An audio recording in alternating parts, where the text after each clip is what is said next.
চলমান যে কোটা আন্দোলন, এই আন্দোলন 100% সফল হবে। এই কারণেই আমি বলছি, কারণ ইতিমধ্যেই আপনারা দেখতে পাচ্ছেন যে এই আন্দোলনে ব্যাপক সংখ্যক নারী শিক্ষার্থীদের অংশগ্রহণ তারা নিশ্চিত করতে পেরেছেন। অর্থাৎ নারী শিক্ষার্থীরা তাদের অধিকার আদায়ে তারা বদ্ধপরিকর, তারা সচেতন। সাম্প্রতিক সময়ে যে চলমান মুভমেন্ট, বিশেষ করে গতকাল এবং তার আগের দিন আমরা রাজপথে দেখেছি বিপুল সংখ্যক নারী শিক্ষার্থী অংশগ্রহণ করেছে এবং তারা অনেকেই বলছে তারা নিজেদের যে তাদের নারী কোটা রিজার্ভ যেটি ছিল সেটিরও বিরুদ্ধে, তারা সেটিও চায় না। এখান থেকেই প্রতীয়মান হয় যে এই মুভমেন্ট ইনশাআল্লাহ সফল হবে। তবে আমার যেটি আশঙ্কা, এই আন্দোলনকে ভিন্ন দিকে প্রবাহিত করার জন্য নানাবিধ তৎপরতা ইতিমধ্যেই শুরু হয়েছে। ট্যাগিংয়ের যে রাজনীতি, ট্যাগিংয়ের যে অপকৌশল, সেটি অলরেডি ব্যবহার করা শুরু করেছে এই রাষ্ট্রযন্ত্রের দায়িত্বশীলরা। ইতিমধ্যেই নানানভাবে কথা বলছেন। আজকেও দেখলাম আনিসুল হক সাহেব আইনমন্ত্রী বললেন যে যারা আন্দোলন করছে এরা ওই 1971 সালের পরাজিত শক্তির পেপাত্রা, পাকিস্তানিদের রাজাকারদের উত্তরসূরি ইত্যাদি ইত্যাদি, এরকম নানাবিধ মন্তব্য তারা করে যাচ্ছেন। তো এইভাবেই তারা কোটা আন্দোলনকারীদের মনোবল নষ্ট করার জন্য, তাদেরকে দুর্বল করে দেওয়ার জন্য বক্তব্য দিবে, তাদেরকে বিভ্রান্ত করার জন্য নানাবিধ চক্রান্ত শুরু করবে।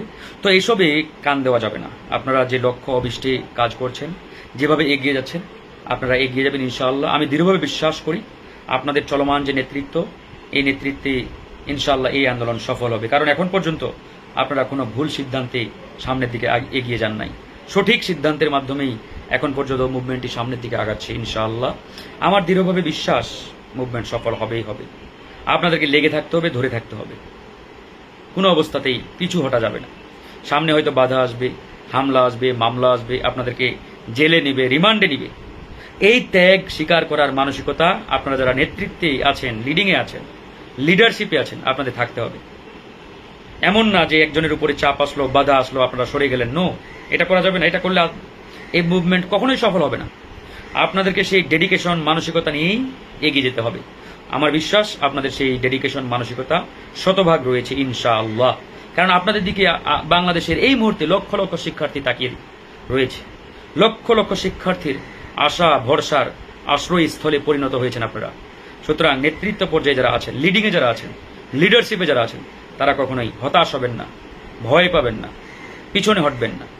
সকলের পরামর্শ নিয়ে সুচিন্তিত সিদ্ধান্তের মাধ্যমে সামনে এগিয়ে যাবেন ইনশাআল্লাহ। আমি বিশ্বাস করি এই আন্দোলন সফল হবেই হবে। সফলতার সিমটমগুলো আমরা দেখতে পাচ্ছি, পরিষ্কারভাবে দেখতে পাচ্ছি। কারণ গতকালকেই সেই চ্যালেঞ্জ আপনারা অতিক্রম করা শুরু করেছেন। আমি গতকালকে বলেছিলাম যে আজকে যদি আপনারা চ্যালেঞ্জ মোকাবেলা করে আন্দোলন সফল করতে পারেন, তার মানে আপনারা বিজয়ের ট্র্যাকে উঠে গেছেন। যে কোনো মুহূর্তে আপনাদের বিজয় চলে আসবে, বিজয়ের সন্নিকটে আপনারা। তো ইনশাআল্লাহ আপনারা সেই বিজয়ের সন্নিকটে রয়েছেন। সাহস নিয়ে নেতৃত্ব দেন, বিজয় অবশ্যম্ভাবী। আসসালামু আলাইকুম ওয়া রাহমাতুল্লাহ।